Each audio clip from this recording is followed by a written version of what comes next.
My mother took away the room I was paying $400 a month for to give it to her best friend's kids. But when I moved out and stopped paying, she demanded rent and defamed me on Facebook, calling me selfish. I'm 23 years old. I work as a freelancer from home doing graphic design and video editing. And what happened like 2 months ago with my mom and her best friend basically forced me to leave the house where I grew up. I pay rent. I mean, I was paying rent, like $400 a month plus my share of utilities. And even so, they treated me like I had no rights to my own space.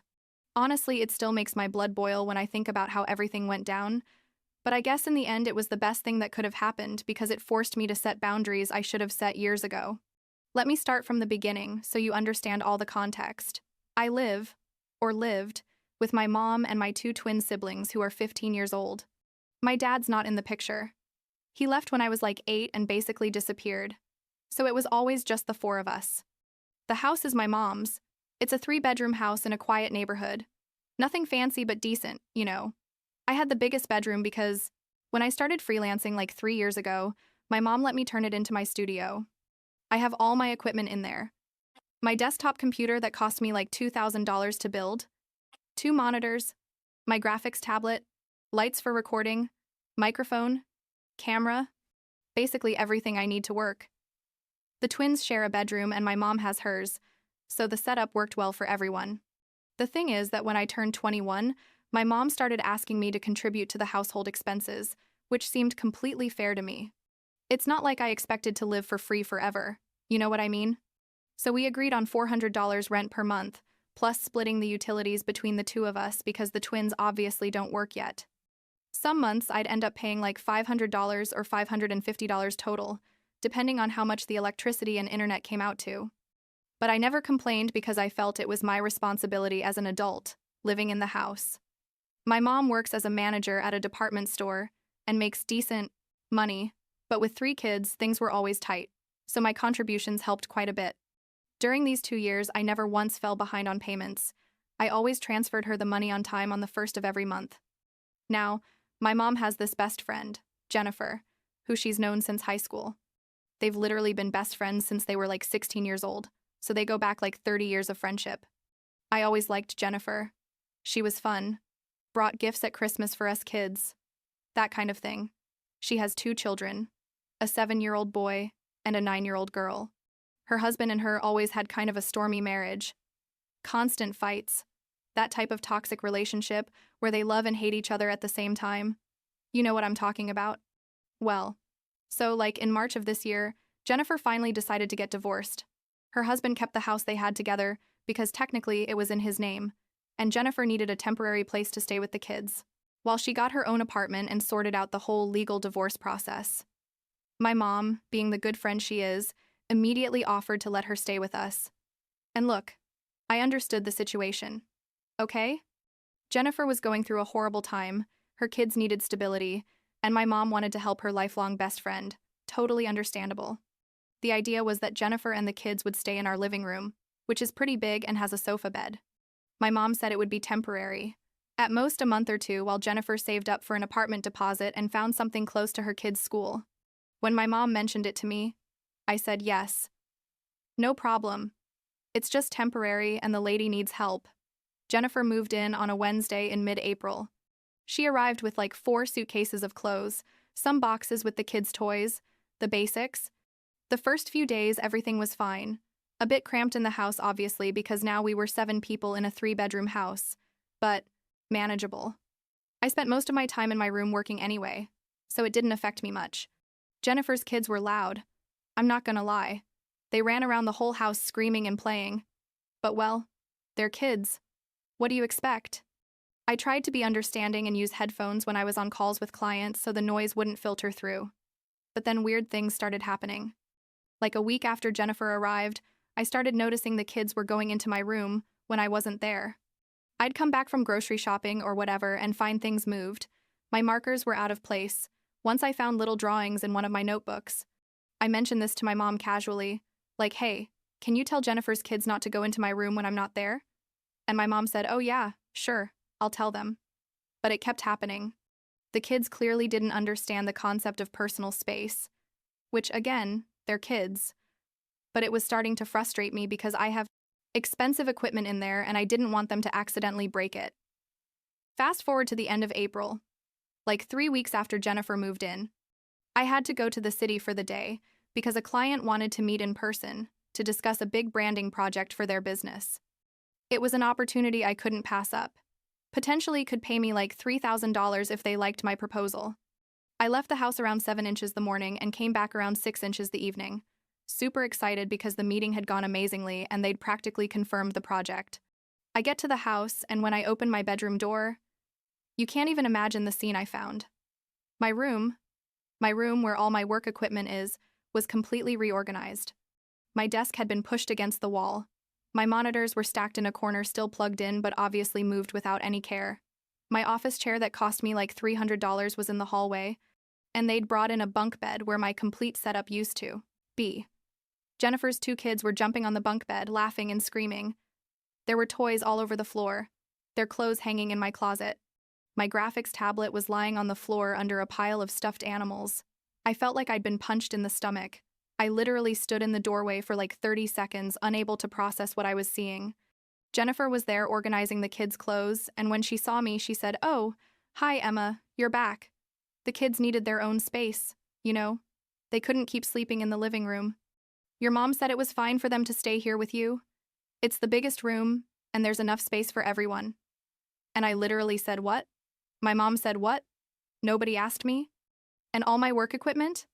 Jennifer just shrugged and said, "Well, we moved it carefully. It's all still there. It's just reorganized. The kids really needed this. Emma, they've been going through a lot with the divorce." I left my room furious and went straight to find my mom. I found her in the kitchen, preparing dinner, like nothing. "Mom," I said, literally shouting, "why did they move all my equipment and put Jennifer's kids in my room without asking me?" My mom didn't even turn to look at me, kept chopping vegetables and said, "Emma, lower your voice. The kids are going to hear you. And don't be dramatic. You still have your room. You just share it now." Jennifer needed privacy in the living room, and the kids needed an appropriate space to sleep. It's just temporary until she finds her own place. I told her, "Mom, I pay rent. I pay $400 a month for this room that I can't even use for work now. How am I supposed to do my work if I can't even access my desk? I have projects with deadlines. I have clients waiting for deliveries." She finally turned and looked at me with that face she makes when she's about to say something she knows will make me angry. "Emma, this is my house. I decide who stays and where. You pay to live here, you don't own any specific room. If you don't like it, well, find another place. Jennifer's kids need me right now and you can adapt." I couldn't believe it. I literally stood there like an idiot, processing that my own mom, to whom I'd been paying religiously for 2 years, had basically just told me my workspace didn't matter and I should just deal with it. I tried to stay calm and told her, "Okay, I understand Jennifer's in a difficult situation, but then give me back my rent for this month because clearly I can't use the space I'm paying for." My mom laughed, literally laughed in my face, and said, "It doesn't work that way. Emma, you already used the room for half the month. I'm not refunding you anything.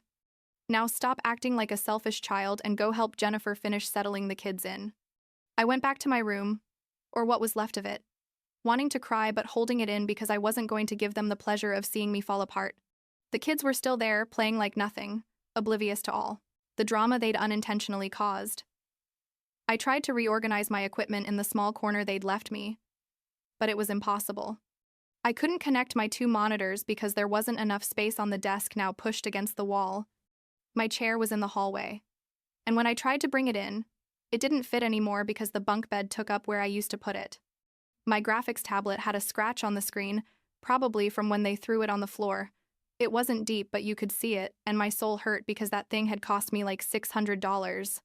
That night, I literally couldn't sleep.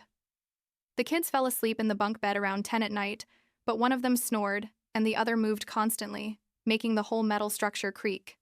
I was in my bed against the opposite wall, furious, frustrated, feeling completely disrespected in my own space. I kept thinking, how did we get here? How can my mom think this is okay? I pay rent, I contribute to this house, and now I literally can't even work. The next few days were a nightmare. I had that big project from the client I'd met, The deadline was in 2 weeks, and I couldn't even set up my setup properly. I tried working at the dining table, but there was too much activity. People constantly passing by, the twins doing their homework there, Jennifer using the table to help her kids with their schoolwork. I tried staying up late to work when everyone was asleep, but Jennifer's kids slept in my room, so I had to wait for them to fall asleep first. And by then, I was already exhausted. My productivity went to the floor. I started falling behind on deliveries. A small client dropped me because I didn't meet the deadline. And the big project that was going to pay me $3,000 was at risk because I couldn't concentrate properly. Like 5 days into this situation, I tried talking to my mom again. This time more calmly. "Mom," I told her, "we need to find a solution. I can't work like this. I'm losing clients and money. Can't the kids sleep in the twins' room and have them sleep in the living room temporarily? Or can we reorganize my room somehow where I can at least set up my setup?" My mom sighed like I was the biggest nuisance in the world and said, "Emma, I already told you, it's temporary. Jennifer is actively looking for apartments. Just hold on a little longer. Don't be selfish. Think about those kids going through a traumatic divorce." But you know what? It wasn't temporary. It had already been like 3 weeks since Jennifer had originally moved in, and almost 2 weeks since they took over my room, and there was no sign they were leaving anytime soon. In fact, Jennifer seemed to have settled in well. She started cooking in our kitchen. Her stuff was all over the house. She'd gotten a part-time job at a coffee shop, but clearly wasn't aggressively saving to move out. My mom and her spent evenings drinking wine and gossiping like old times, and I was starting to suspect my mom actually enjoyed having her best friend living with her and was in no rush for her to leave. Everything exploded on a Tuesday in mid-May. I had an important video call with the big client at 2 p.m.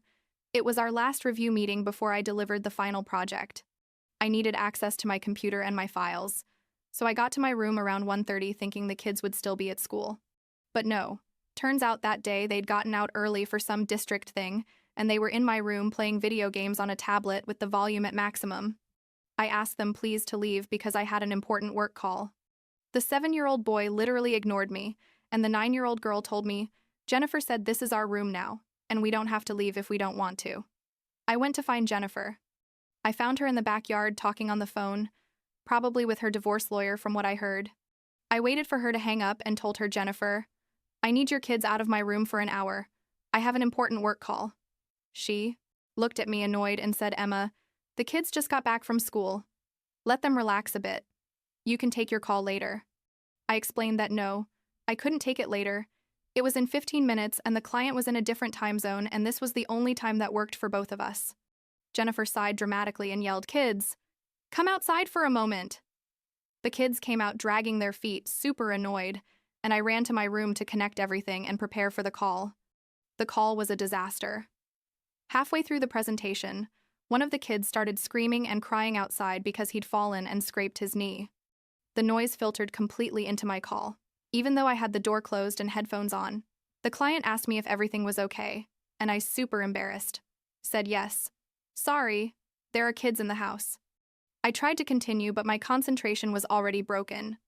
By the end of the call, the client seemed less impressed with my work than in previous meetings, probably because I was super flustered and didn't present as well as I could have. When I hung up, I literally started crying from frustration. I felt like my professional life was crumbling because of a situation I hadn't even caused and over which I had no control. That night, I made a decision. I sent my mom a text message because I couldn't even talk to her in person anymore without getting angry. The message said, "Mom, this isn't working. I've been patient, but my work is seriously suffering. Jennifer's kids need to move out of my room this week, or I'm going to have to find another place to live. It's not fair that I pay rent for a space I can't use. Give me a concrete date for when they're leaving." My mom responded like an hour later, "Don't threaten me, Emma. This is my house, and I'll make whatever decisions I think are right. If you want to leave, go ahead. But don't expect me to beg you to stay." Her response left me cold. Is this how my mom saw the situation? Like I was threatening her? I wasn't threatening. I was setting a completely reasonable boundary. I pay rent. I have a right to a functional space to live and work. But clearly my mom didn't see it that way. To her, I was the ungrateful daughter who refused to sacrifice a little bit to help someone in need. It didn't matter that my sacrifice wasn't small, that it was directly affecting my source of income and my professional future. But the next day, I started looking for rooms for rent. I didn't have enough money saved to rent my own apartment. I barely had like $2,000 in the bank because I'd been paying those $400 500 monthly to my mom and also trying to save to buy new equipment for my setup. But I found several listings for rooms in shared houses in the area. Most ranged between $450 550 monthly including utilities. It wasn't cheaper than what I was paying at my mom's house, but at least I'd have my own space again. I found one I really liked. It was a room in a house where two roommates lived. A 25-year-old girl who worked as a nurse and a 27-year-old guy who worked in it. The house was like 20 minutes from where my mom lived, in a decent neighborhood. The room was medium-sized, with a large closet and a door with a lock. The rent was $500 a month, including all utilities plus internet. I contacted the girl who was coordinating the rentals and asked if I could see the place that same day. We went. I chatted with both roommates. We got along well. I explained my work situation and that I needed space to work, and both said no problem. They were super quiet during the day because they worked outside the house. I applied for the room right there and got approved in less than 24 hours. They asked for first month plus deposit, so $1,000 total. And I said, okay, perfect, I have it. I could move in on June 1st, so like 2.5 weeks from that moment. I texted my mom. I found a place and I'm leaving June 1st. I'm going to pay my full May rent as is, right? But I'm not paying for June. Please have copies of my keys ready for when I leave. My mom called literally 2 minutes later, screaming on the phone that I was ungrateful. How dare I abandon the family like this? That I clearly didn't care about anyone but myself. That I was being dramatic and selfish. A whole rant. I let her say whatever she wanted, and when she finished, I just told her I'm leaving. Mom, this situation isn't sustainable, and you made it very clear that your friend and her kids are more of a priority than your daughter who's been paying you responsibly for 2 years. And I hung up. The next 2 weeks were awkward, but at least I had a plan. I started packing my things slowly, buying boxes and organizing all my equipment so it would be easy to transport. My mom basically stopped talking to me. Jennifer looked at me like I was the devil incarnate. The kids kept using my room without any problem because apparently no one had told them I was leaving. The twins, my siblings, were sad though. They asked me why I was leaving, and I tried to explain, without bad-mouthing Mom, that I needed my own space to work properly. They understood. They're good kids. June 1st arrived, and my friends came to help me move. I have a small but solid group of friends, like 4 people who've been with me since high school, and when I told them everything that had happened, they got furious on my behalf and offered to help. One of them has a pickup, so that made everything easier. While we were packing, my mom was in the kitchen with Jennifer, watching with judgment but not saying anything. At some point, Jennifer made a passive-aggressive comment about how some people have the privilege of only thinking about themselves, and my friend Sophia, bless her heart, replied some people have the privilege of taking advantage of others while going through hard times instead of standing on their own 2 feet. Jennifer didn't say anything after that. Just as we were finishing loading my setup into the pickup, I started recording on my phone. I didn't exactly plan it that way, but one of my friends, David, said you should document this just in case, and it seemed like a good idea. I recorded my empty room, except for the kids' bunk bed. I recorded all my stuff packed in the truck. I recorded the moment when I left the keys with my mom. I didn't say much in the video, just things like, well, here's the room I was paying for but couldn't use for the last few weeks. Here's all my stuff leaving the house where I grew up. It wasn't dramatic or elaborate, just honest documentation of what was happening. I moved into the new room, and it was literally like being able to breathe again. Yes, it was smaller than my original room, but it was mine. I could set up my complete setup properly, with my 2 monitors, my chair, everything organized the way I like it. The roommates were respectful and quiet. They never entered my room without knocking. The house had good ventilation and natural light. For the first time in weeks, I could work properly. I finished the big project for that client. Though he wasn't as excited about my work after all the complications, they paid me the $3,000, and I could start rebuilding my reputation with other clients I'd had to cancel or delay projects for. But here's where things got more ridiculous.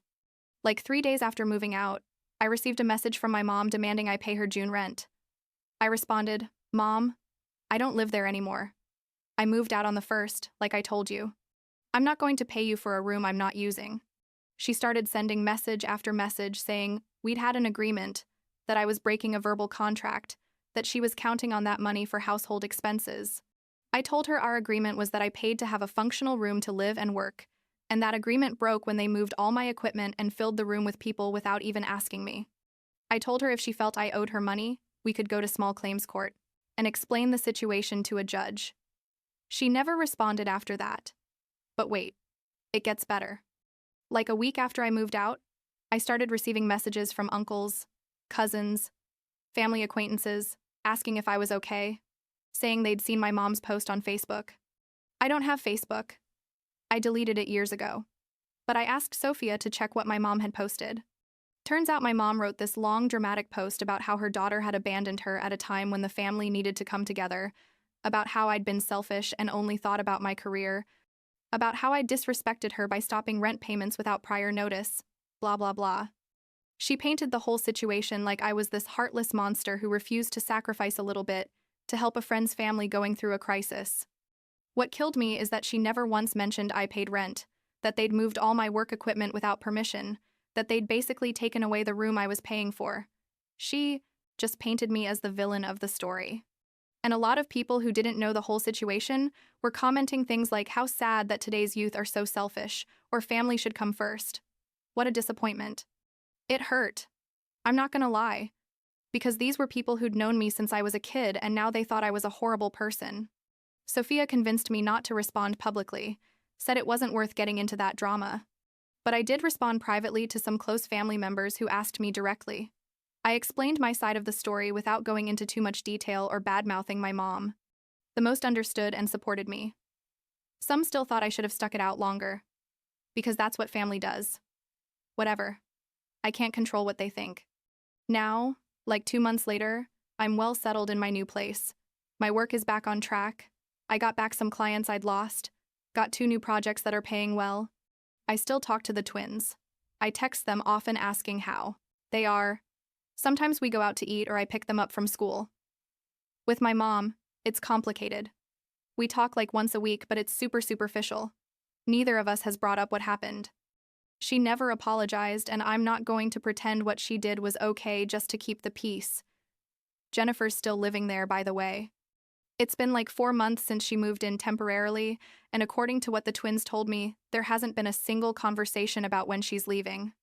Apparently, she got a full-time job recently, so I guess she could afford to look for her own place, but why would she, if my mom is giving her housing practically for free? The kids still use what was my room. Now it's officially theirs.